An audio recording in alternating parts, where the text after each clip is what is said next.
नमस्कार, मैं हूं आलोक यात्री, लेकर आया हूं आपके लिए आपका पसंदीदा शो शैतान। शैतानी साजिशों का जब बुना जाता है ताना बाना, हत्या, रेप, डकैती, अपहरण की वारदातों को जब दिया जाता है अंजाम, तब समाज में फैलती है दहशत और जन्म लेता है एक नया शैतान। लेकिन शैतान को बेपर्दा करने की हमने छेड़ी है मुहिम। इसकी हर करतूत से कराएंगे हम सावधान, क्योंकि आपके आसपास भी हो सकता है शैतान।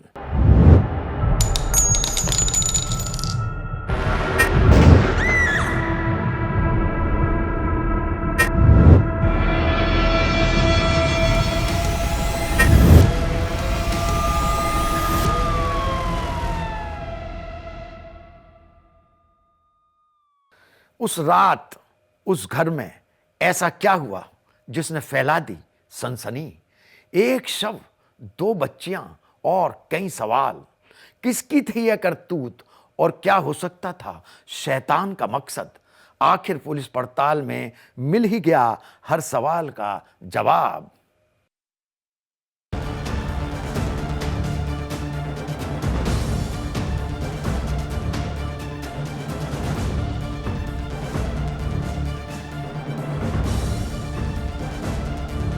सुबह हुई तो इस मकान में रहने वाली दो बच्चियां अपने घर के गेट के पास लोगों को रोती हुई पाई गई। लोगों ने इन बच्चियों से रोने का कारण पूछा तो ये कुछ बता नहीं पा रही थी, लेकिन जिस तरह के हालात थे वो कई सवालों को पैदा कर रहे थे। क्या इस घर में कोई बड़ी घटना हुई थी? बच्चियां गेट के पास क्यों रो रही थी? इन बच्चियों के माता पिता कहाँ हैं? इन सवालों के बीच आसपास के रहने वाले लोगों ने इस घर के अंदर दाखिल होने का मन बनाया और जब इस मकान के बेडरूम में पहुंचे तो हर किसी के पांव के नीचे जमीन खिसक गई। दिल्ली के वजीराबाद की परशुराम गली की 14/4 नंबर के इस घर में एक पति ने अपनी पत्नी की हत्या कर दी और यह हत्या बड़ी बेरहमी से की गई थी। जब पड़ोसियों ने पूरे रूम को देखा तो बताया जा रहा है कि रूम के अंदर सॉरी एक दीवार पर लिखा हुआ था और उस पर किसी शख्स का नाम भी लिखा हुआ था। जिसके बाद पुलिस को कॉल किया गया।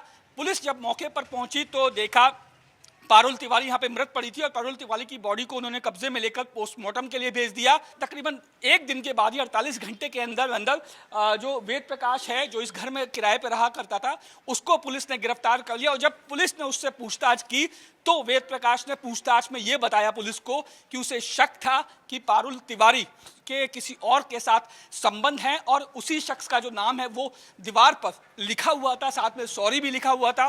फिलहाल पुलिस ने वेद प्रकाश को गिरफ्तार कर लिया है और आगे की तफ्तीश शुरू कर दी है। तारीख 5 सितंबर 2024, समय सुबह 6 बजे, जगह वजीराबाद, दिल्ली।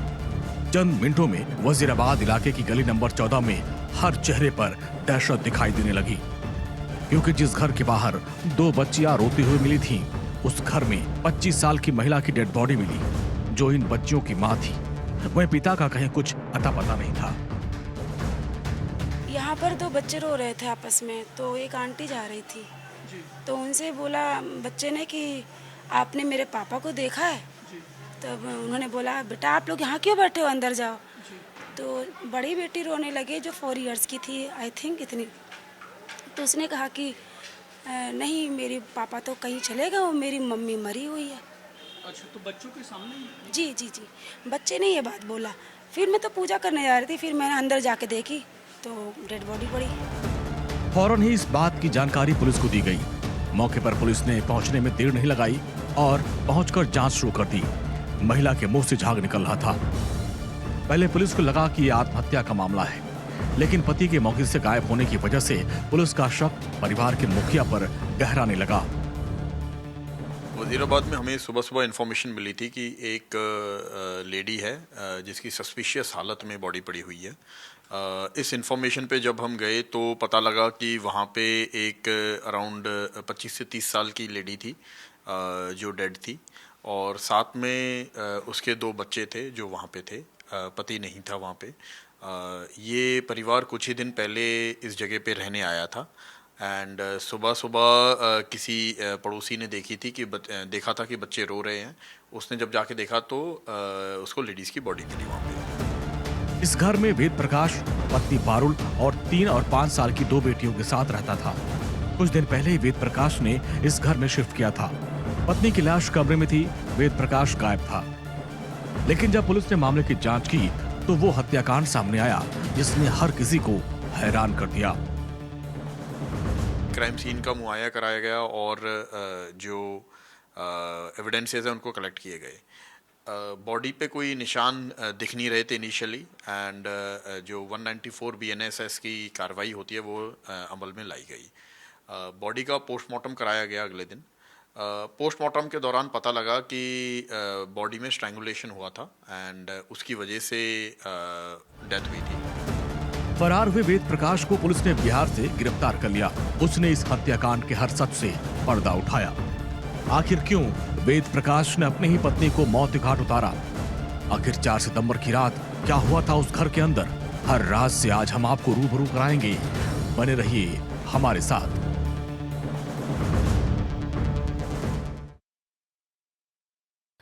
घर में दोनों बच्चियां अपनी मां के शव के साथ थी अकेली।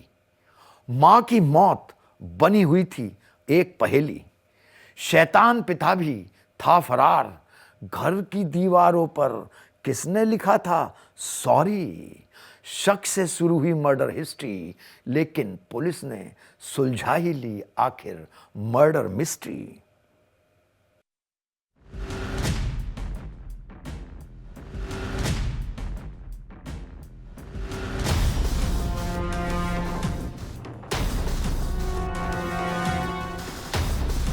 उस रात उस घर में एक कत्ल हुआ था, लेकिन किसी को कानो कान खबर नहीं लगी।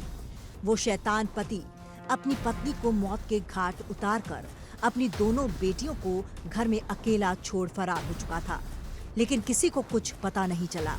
रात भर वो दोनों बच्चियां अपनी मां के शव के साथ रही, तो उस रात इन बच्चियों ने शैतान बने अपने पिता की वो करतूत भी देखी जो दिल दहला देने वाली थी।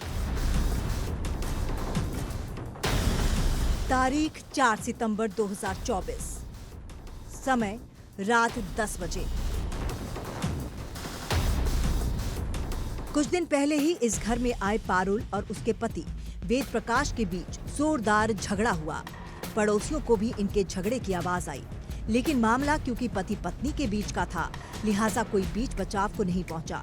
लेकिन कोई भी ये नहीं जानता था कि ये झगड़ा एक हत्या तक पहुंच जाएगा।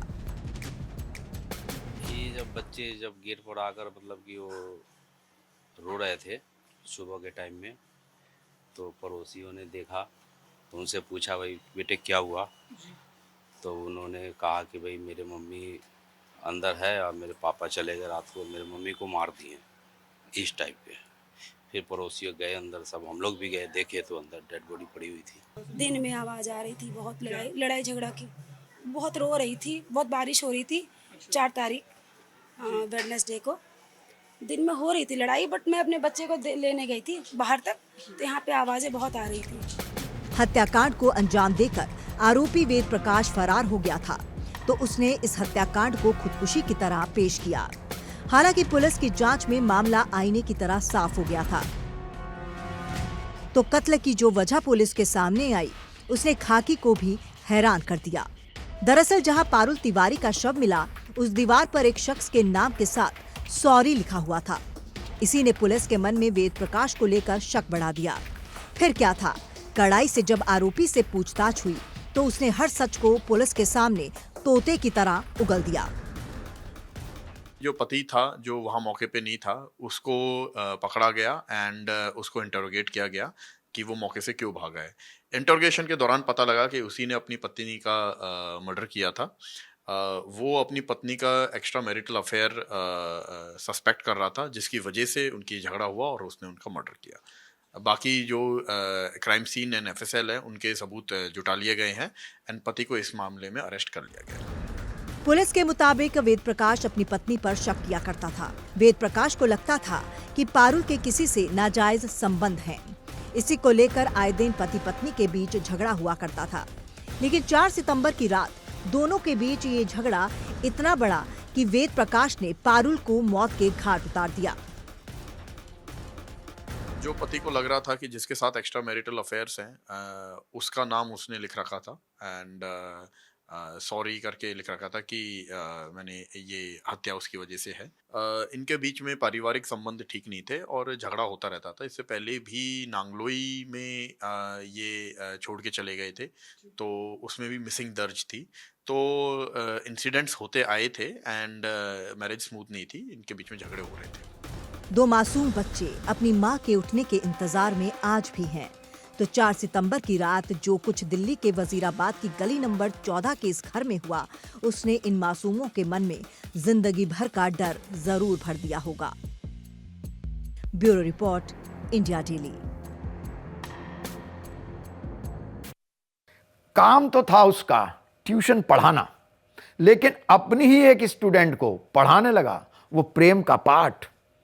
उसका इरादा था बेहद शैतानी, प्यार का झांसा, फिर शादी का वादा, और अब इस शैतान पर लगा है उसी स्टूडेंट से रेप का आरोप।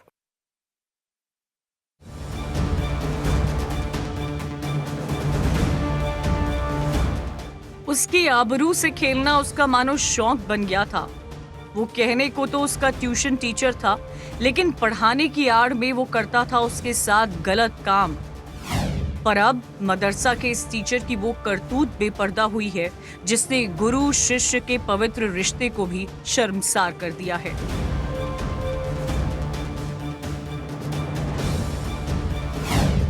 इंसाफ की मांग में दर दर भटकती ये वो छात्रा है जो एक मदरसे में LLB की ट्यूशन पढ़ने जाती थी।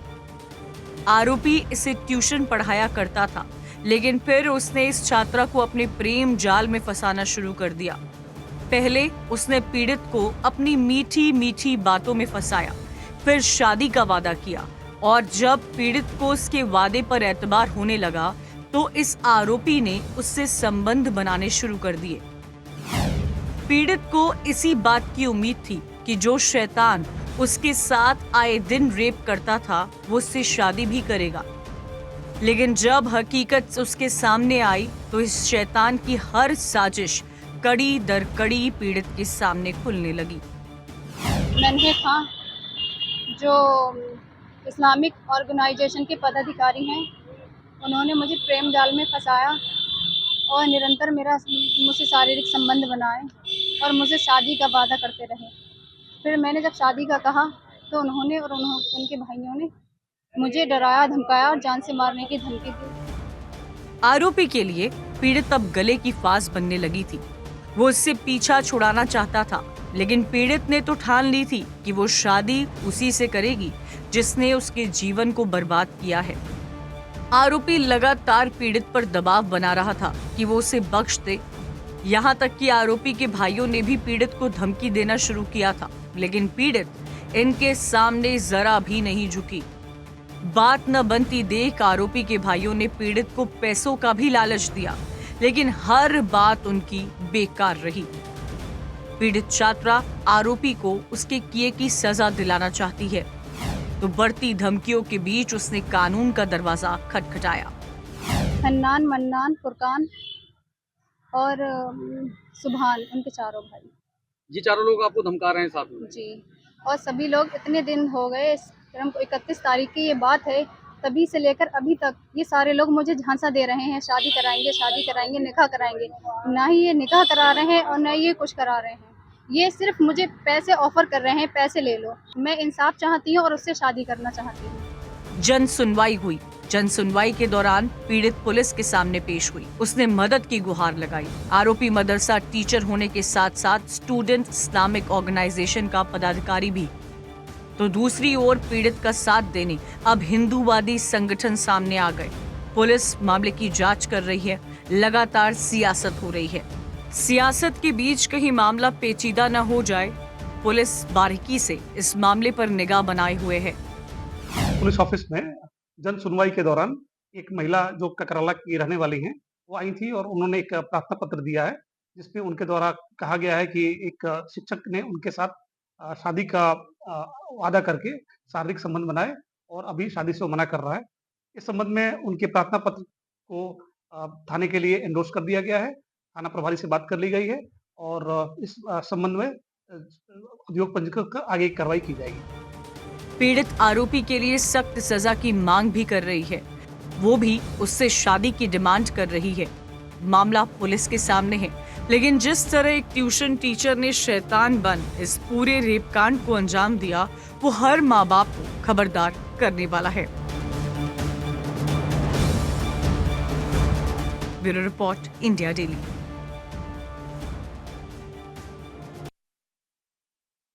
उन शैतानों को नहीं था कानून का कोई खौफ।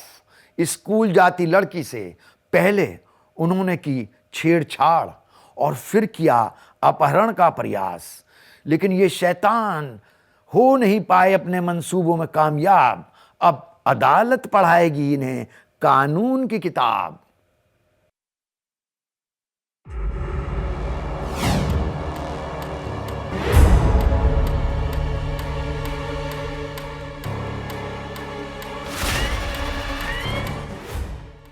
लड़कियों से छेड़छाड़ करना उस गैंग का काम था, तो इस बार उस गैंग ने अपने दुस्साहस से पूरे शहर को ही दहला दिया।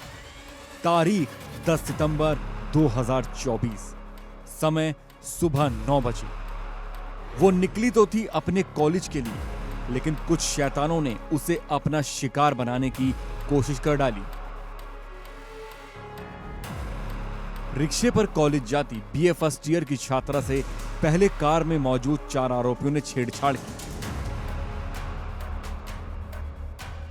और जब पीड़ित ने इसका विरोध किया तो इन आरोपियों ने उसे अपनी कार में खींच लिया। सुबह लड़की स्कूल में आई अपने, जब ये सुबह बस अड्डे पे पहुंची और वहां से रिक्शा लेके चली तो एक अल्टो कार थी, उसमें 2 लड़के थे गांव के ही। उन्होंने उसके साथ बदतमीजी की, उसके साथ उसे खींचा रिक्शा में से और उतार कर उसको अपनी गाड़ी में रख लिया। आरोपी पीड़ित का अपहरण करके उसे कार से कहीं ले जाने की तैयारी कर चुके थे, लेकिन पीड़ित के शोर मचाने पर आसपास के लोगों ने कार को घेर लिया,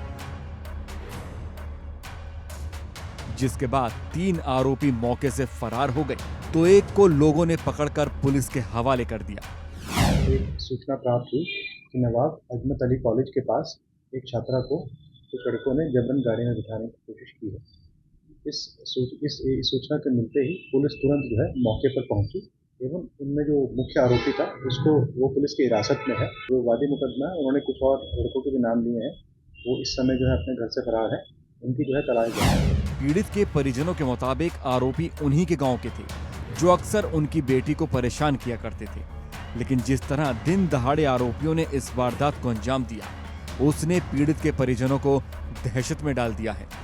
एक लड़का है, इसका नाम साहिब है, गांव का ही, और दूसरा लड़का है असद। ये दोनों लोग हैं। तो लड़कों का ऐसा माहौल है तो कुछ ना कुछ तो कार्रवाई होनी चाहिए। और बेखौफ बदमाश, सरेराह किडनैपिंग की कोशिश, इस वारदात ने पुलिस को भी सकते में डाल दिया है।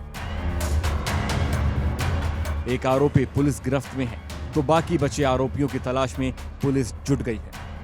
वहीं ये वारदात कानून व्यवस्था पर भी बड़ा सवाल है। Bureau report, India daily. नशे का सुरूर शैतान बनकर जब सिर पर सवार होता है, सामने आती है दिल दहला देने वाली वारदात। नशे में धुत बदमाशों ने गणेश पंडाल में की महिलाओं से छेड़छाड़ और जब रोका गया तो ऐसी वारदात को दिया अंजाम जिससे खौफजदा था हर इंसान।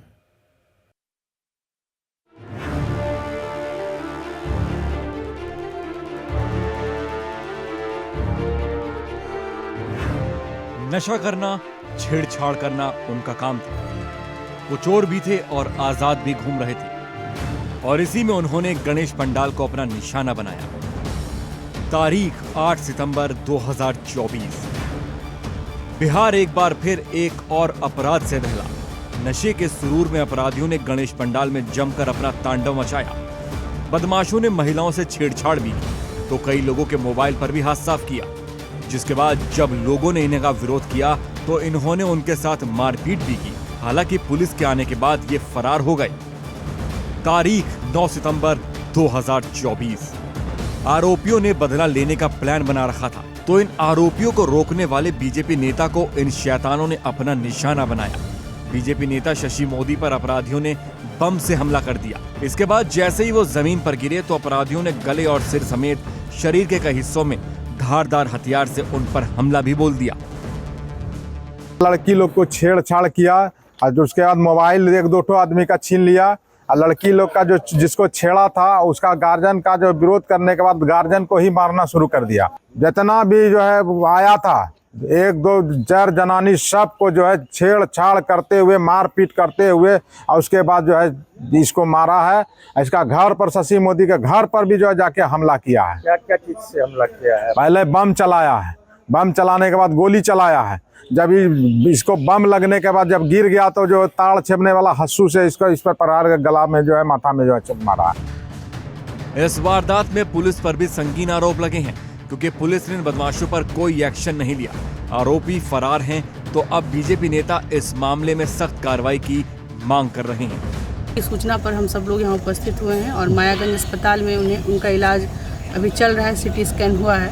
और मैं एसएसपी महोदय से अनुरोध करती हूँ कि इस प्रकार से शशि जी जो एक सामाजिक कार्यकर्ता है, राजनीतिक कार्यकर्ता हैं, सरेआम इस ढंग से अगर उनके साथ ऐसी घटना हुई है तो जल्द से जल्द अपराधियों की गिरफ्तारी हो और उन्हें सजा दी जाए। कानूनी प्रावधान के तहत जल्द से जल्द त्वरित न्याय हो, यही हम लोग मांग करते हैं। भागलपुर में हुई ये वारदात डराने वाली है, तो इस घटना में घायल हुए बीजेपी नेता की हालत गंभीर बताई जा रही है।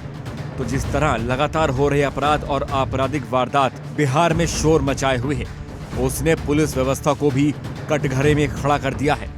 Bureau report, India daily.